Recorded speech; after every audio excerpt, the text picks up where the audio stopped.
I recently watched Ninja Kamui and found it incredibly entertaining, brimming with action-packed scenes featuring ninjas, sharp blades, and intense battles. The animation quality is outstandingly crisp, which is hardly surprising given that the director has previously contributed to the dynamic action sequences in Jujutsu Kaisen. Thus, I went in expecting a thrill ride of high-octane action, and it certainly delivered on that front. However, where it fell short for me was in its storytelling aspect. Although it's early days, and things could very well take a turn in the upcoming episodes, the first episode's approach to narrative didn't quite manage to hook me in the way I had hoped, especially considering the importance of the first episode in capturing the audience's attention. This isn't to say the story lacks substance or is inherently flawed. It's just presented differently than expected. So let's dive into a discussion on this. Surprisingly, despite the title, you might not immediately guess that Ninja Kamui revolves around ninjas. From what I've seen in the initial episode, the protagonist seems to have a background as a former ninja or was involved in significant events, choosing to leave that life behind for a peaceful existence on the outskirts with his beautiful family, including a wife and child, living happily ever after in their secluded world. Living entirely off the radar, they've managed not only to hide away effectively, but also to alter their facial features to further conceal their identities. I'll get into the details of that shortly. However, their efforts to remain unseen are insufficient to escape the notice of ninjas intent on their destruction. From the get-go, the episode showcases the ninjas' ruthlessness as they pursue an unsuspecting businessman simply going about his day, only for him to be ambushed by a dozen assailants in broad daylight.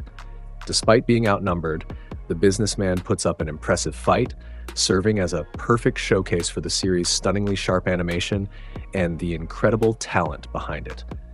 The artistic vision and direction lend the series a distinct identity that's both beautiful and captivating. Watching this, one can't help but worry for the protagonist's family, given his genuine happiness amidst such danger. Unfortunately, his joy seems short-lived, raising concerns for his and his family's safety in this narrative. The very ninjas previously introduced arrive and devastatingly dispatch his family in a series of well-choreographed battles set in confined spaces like corridors and rooms. Despite his formidable presence and efforts, his family is mercilessly slain before his eyes. It appeared as though he too met his end, but he miraculously survives, awakening with a newfound sense of purpose fueled by anger and a thirst for vengeance. This transformation is understandable, given that the love and peace of his family life, which had once drawn him away from his past life, now propel him back into the fray. In an intriguing twist, it's revealed that he had been using advanced technology, akin to a digital hologram mask, to alter his appearance and hide his identity. Yet, despite these sophisticated measures, his enemies still manage to locate him, a testament to their relentless pursuit. His resolve hardens further when these ninjas attempt to eliminate him once and for all in the hospital, but he's no longer the man they thought they were dealing with. Fueled by his intense rage and desire for vengeance, he decisively defeats all adversaries confronting him, even engaging in a closely matched battle with what appears to be the boss, which, in retrospect, seems somewhat amusing. That essentially covers the essentials of what you need to know. Now onto the core aspects of my experience. While watching, I found myself utterly captivated by the animation's beauty, which consistently impresses throughout the episode. Despite certain similarities between sequences, there's sufficient diversity to keep the engagement levels high, with no repetitive overlap detracting from the enjoyment. This uniqueness is a testament to director Suhu Park's distinct vision, as his style shines through in the fluid, smooth, and immersive fight scenes. Each moment packs a punch, with characters dynamically interacting with their environment and the sound design adding a compelling layer to the experience. The animation delivers a powerful yet graceful depiction of swordsmanship, which, to my recollection, includes authentically traditional sword sounds. There's something about the protagonist's movements within the scene, how they're rendered to appear both light and vigorously dynamic, that really captivates. At one moment, he seems to pause mid-air, only to then surge forward at such a breakneck speed that his foes are left trailing in his wake, effectively vanquished in mere seconds if they lack a distinct identity. However, a formidable opponent emerges in the form of the group's leader or chief general, presenting a battle that stands out as particularly engaging. This duel, marked by its intense give and take, emerged as the highlight of the episode for me, offering a thrilling spectacle despite my unfamiliarity with this adversary's name. I'm thoroughly intrigued, especially by how the episode manages to captivate without relying on traditional narrative hooks or explicit story elements to draw the viewer in from the outset. The narrative technique employed often compresses highly emotional scenes, placing them just before a pivotal event, creating a somewhat contrived effect. Many writers aim to weave these moments more seamlessly into the narrative, masking their constructed nature, thereby allowing the emotional impact to unfold more organically. This approach seeks to manipulate the audience's feelings towards the characters, a common strategy, yet one that becomes less effective as viewers become aware of its deliberate manipulation. The aim is to cultivate a sense of authenticity in the interaction between characters and their emotional journeys, despite the writer's intentional and precise orchestration. A straightforward example of this technique can be observed in a scene where a character is on the brink of death. In contrast to a more nuanced build-up, Ninja Kamui directly positions the character in imminent danger, highlighting the show's tendency to employ these compressed emotional triggers. But wait, here's why you're going to start caring. Witness his warm family life, his child, and the deep connections they share. It's admittedly a bit exaggerated and embellished, yet it's crafted to make you invested.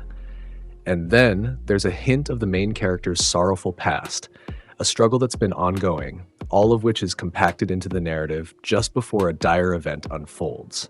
Personally, I'm fine with this approach, and many of you might be too. It's not a heinous act, nor is it the worst storytelling device. In fact, it's somewhat amusing due to its somewhat clumsy execution.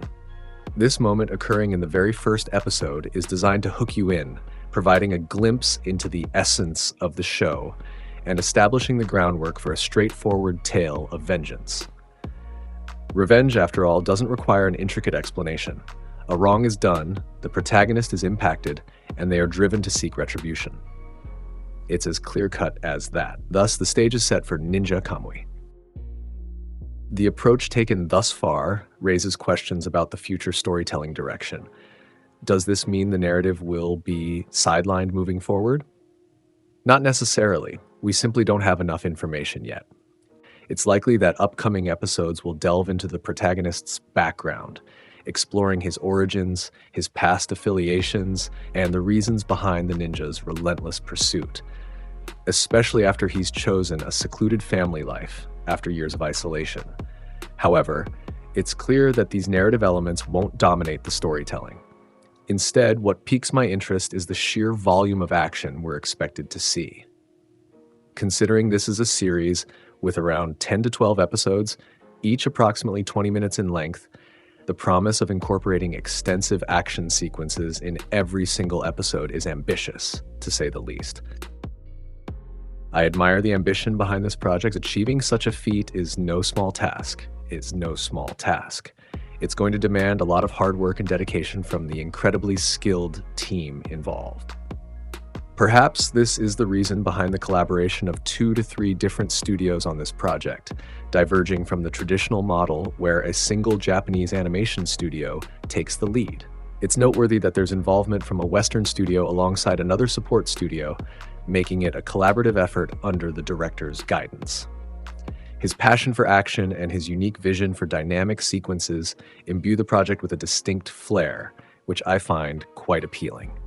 My hope is for this consistency in quality and innovation to persist throughout the series, especially since it might not lean heavily on a complex narrative. The challenge lies in making the intervals between action engaging enough to maintain viewer interest, as reliance solely on revenge themes might limit the show's depth. Expanding the narrative beyond mere vengeance by developing characters, forging relationships, and introducing novel themes or dynamics could enrich the storytelling, filling potential lulls with substance and intrigue. Although the first episode may not be jam-packed with thrills, it offers enough to keep viewers hooked, presenting its themes in a manner that's both amusing and meaningful. For those seeking a narrative-rich experience, this might not be the go-to option. However, for fans of action and perhaps a unique stylistic approach to it, there's likely much to appreciate. While it might not be a contender for awards, focusing primarily on delivering high-octane entertainment, the promise of grand, well-crafted battle scenes hints at exciting developments to come, showcasing a diverse array of combat styles and techniques. The protagonist's journey isn't confined to mere hand-to-hand combat. And truthfully, when a story deeply explores themes of vengeance, focusing intensely on the bitterness, the rage, and the pursuit of retribution, it can be profoundly engaging. Portraying this quest for vengeance in a raw and visceral manner, almost as if the character embodies a vengeful demon reclaiming their due, it's hard not to get drawn in. You find yourself eagerly rooting for the protagonist, anticipating the unfolding chaos and the inevitable clash of wills and fists. At present, my greatest hope for the series is the introduction of a formidable adversary who consistently challenges the protagonist throughout the season. Such a rivalry could provide a compelling counterbalance to the narrative, setting the stage for a climactic showdown anticipated from the very start. This kind of dynamic not only enriches the story of vengeance by adding depth to the protagonist's struggle, but also elevates the final confrontation into a test that pushes him to his utmost limits. I recommend giving the show a chance. You're likely to find it an enjoyable ride, especially if you appreciate a story that masterfully builds up to a powerful climax through a consistently escalating rivalry. So this wraps up my review for today. If you've stuck with me this far, I'd really appreciate it if you could hit that like button, drop a comment, and share this video with your friends.